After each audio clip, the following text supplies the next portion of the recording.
Ninong, another day, another vlog for CM Padualo. For today's video, mabilisan lang itong video natin dahil ipapakita ko sa inyo yung bago nating pairing, mga pairings natin dito na gagawin sa breeding station natin.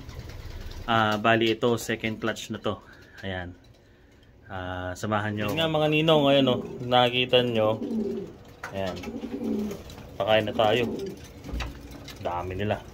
Ayan, bali take note nga pala, yung lahat ng nandun sa may breeding station natin na nakakawala na mga hen, pinasok natin sa mga sa mga breeder cage. Tapos yung ibang nandun na stock bird na natira, inilagay ko rito dito sa kumbaga colony. Kumbaga ito na sila gano'n. Dami na naman dito sa loob.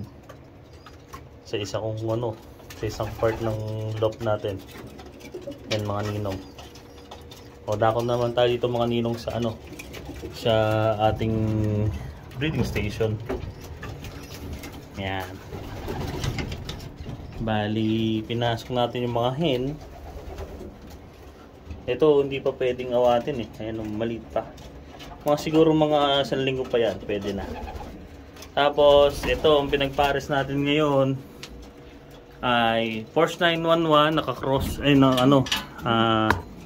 inbreed Casboer. Yan. Sila magkasama ngayon. Then yung susunod na pairing ay ito si Lucky 95 i-prepare natin kay Thomas 6 naka-cross sa Wolverine 555. Ayan na hen. Yan ang ating pairing niyan. Tapos dito tayo sa kasunod.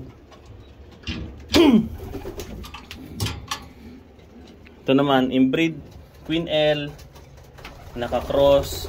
Cross natin ng pairing sa inbreed Thomas 6. Yan, yung hen natin na Thomas 6 yan, inbreed. Back to back yan. Ay both side, both up and down pala mga ninong. Up and down yan. Magulang yan direct ng Thomas 6.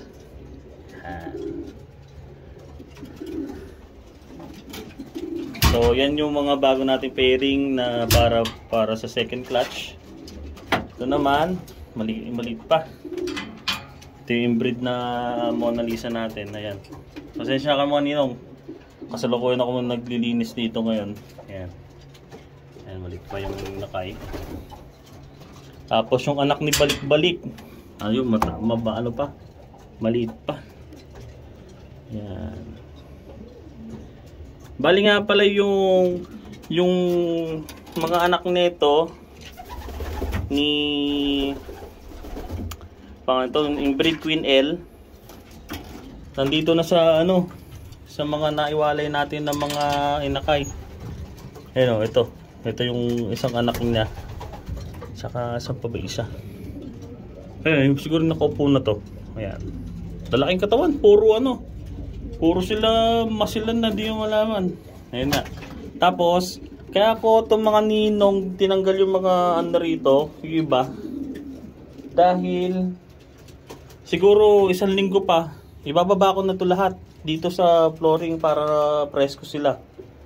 Ayan, yan yung ating quick balita dito sa CM Padualo. Ayan, tayo rito mga ninong. Ayan, si malikot natin na Guardian Deity nangitlog na for the first time. Ayun ito, kung makikita nyo mga ninong, yun, may itlog na isa. Yan, ayoko nang hawakan, napaka makulit. Yan, ganyan lagi yung ganyan lagi ang behavior ni Guardian Deity. Siguro ganyan pagka talagang galing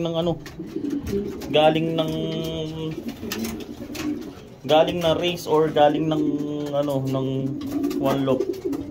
Pero ibang galing one loop race ko, hindi naman ganoon. Ayun hinahalimhiman na nung kapernan na Thomas Baldwin natin. Yan lang yung ating ating quick update dito sa may breeding loft natin. Bali, kung hindi ka pa nakasubscribe sa CM Padualo, pakisubscribe naman. Maraming salamat. Peace mga ninong.